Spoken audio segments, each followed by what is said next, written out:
ഇന്നലെ അന്താരാഷ്ട്ര ഓസോൺ ദിനത്തിൻ്റെ ഭാഗമായി ഒരു ചടങ്ങിൽ പങ്കെടുക്കേണ്ടതുണ്ടായിരുന്നു എനിക്ക്. അവിടെ വെച്ച് ഒരു എൻവയോൺമെൻ്റൽ സയൻറ്റിസ്റ്റ് പറഞ്ഞ ചില കാര്യങ്ങൾ കേട്ട് ഞാൻ തരിച്ചുപോയി. നമ്മൾ നിസ്സാരമെന്ന് കരുതുന്ന ചില വസ്തുതകൾക്ക് പിന്നിലെ ഞെട്ടിപ്പിക്കുന്ന സത്യങ്ങൾ. ഇത് എൻ്റെ പ്രിയപ്പെട്ട കൂട്ടുകാരുമായി ഒന്ന് പങ്കുവെക്കണം എന്നെനിക്ക് തോന്നി. ആദ്യം നമുക്ക് ഒരു മാജിക് ആവാം. ഈ പെട്ടിയുമായി ഞാൻ ഈ വേദിയിൽ നിൽക്കുന്ന സമയത്ത് പഴയ തലമുറയിൽപ്പെട്ട ചിലരുടെയെങ്കിലും മനസ്സിൽ ഒരു അത്ര കച്ചവടക്കാരൻ്റെ മുഖം ഓർമ്മ വരുന്നുണ്ടാവും. കവളമുക്കട്ട എന്ന എൻ്റെ കൊച്ചു ഗ്രാമം. വീടിന് മുന്നിലുള്ള പാടവരമ്പിലൂടെ ഫുൾക്കയ്യൻ കുപ്പായമിട്ട് കോളറിന് പിന്നിലെ കഴുത്തിൽ മടക്കി വെച്ച ഉറുമാലുമൊക്കെയായി ഒരു അത്തർ പെട്ടിയും പിടിച്ച് നടന്നു നീങ്ങുന്ന അത്തർ കച്ചവടക്കാരൻ്റെ മുഖമാണ് എൻ്റെ മനസ്സിൽ തെളിയുന്നത്. സ്കൂളിലേക്ക് പോകുമ്പോൾ ഞങ്ങൾ അയാളുടെ പുറകെ കൂടും. അവിടെയാകെ അത്തറിൻ്റെ മാസ്മരിക ഗന്ധം പടർന്നു കിടക്കുന്നുണ്ടാവും. മറ്റൊരു മറക്കാനാവാത്ത മണം എൻ്റെ അച്ഛൻ്റേതാണ്. വൈകുന്നേരങ്ങളിൽ പാടത്തെ പണി കഴിഞ്ഞ് എത്തിക്കഴിഞ്ഞാൽ ധാന്യന്തരം കുഴമ്പ് തേച്ച് വിസ്തരിച്ചൊരു കുളിയുണ്ട് അച്ഛന്.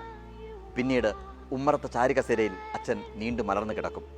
കഥ കേൾക്കാനായി അച്ഛൻ്റെ നെഞ്ചിൽ മുഖം ചേർത്ത് കിടക്കുന്ന സമയത്ത് ധാന്യന്തരം കുഴമ്പിൻ്റെയും പയർപൊടിയുടെയും കൂടിക്കുഴഞ്ഞ ഒരു മണമുണ്ടാവും. അച്ഛൻ ഇന്ന് ഈ ഭൂമിയിലില്ല, പക്ഷേ അച്ഛൻ്റെ ഗന്ധം എൻ്റെ ഹൃദയത്തിൽ ഇന്നുമുണ്ട്. ഇതുപോലെ നിങ്ങളുടെ ഓരോരുത്തരുടെയും മനസ്സിൽ ഒരു മണമുണ്ടാവും. മുറുക്കിത്തുപ്പുന്ന മുത്തശ്ശിയുടെ ഗന്ധം, അച്ഛൻ്റെ മണം, അമ്മയുടെ മണം, അധ്യാപകൻ്റെ മണം, മണ്ണിൻ്റെ മണം, പുഴയുടെ മണം, അതല്ലെങ്കിൽ കൂട്ടുകാരുടെ മണം, പ്രണയിനിയുടെ മണം. ഇങ്ങനെ ഓരോ മണവും ഓരോരുത്തരുടെയും മനസ്സിലുണ്ടാവും. പക്ഷേ കാലം മാറിപ്പോയിരിക്കുന്നു. ഇന്ന് എല്ലാവർക്കും ഒരു മണമാണ്. കെമിക്കൽസും സിന്തറ്റിക്കും ചേർത്തുണ്ടാക്കിയ ബോഡി സ്പ്രേയുടെ കടുത്ത മണം. ഞാൻ പറഞ്ഞു വന്നത്, ഇന്ന് ഈ അത്തർപ്പെട്ടിയിൽ അത്തറില്ല. അത്തറുകൾ കാണാതായിരിക്കുന്നു. പ്രകൃതിയിൽ നിന്നുണ്ടാക്കുന്ന പ്രകൃതിദത്തമായ സുഗന്ധദ്രവ്യങ്ങൾ അപ്രത്യക്ഷമായിരിക്കുന്നു. പകരം രാസവസ്തുക്കളും സിന്തറ്റിക്കും ചേർന്ന ബോഡി സ്പ്രേകൾ, വിവിധ നിറത്തിലുള്ള വിവിധ രൂപത്തിലുള്ള ബോഡി സ്പ്രേകളാണ് ഇന്ന് വിപണിയിൽ ലഭ്യമാകുന്നത്. ഇവിടെ നമ്മൾ മനസ്സിലാക്കേണ്ട ഒരു കാര്യം, ഈ ബോഡി സ്പ്രേകൾ എല്ലാം കെമിക്കലുകളാണ്. ഇത് നമ്മുടെ ശരീരത്തിനെ എത്രമാത്രം ബാധിക്കുന്നു എന്നുള്ള കാര്യമാണ് ഞാൻ നിങ്ങളോട് പറയാൻ പോകുന്നത്.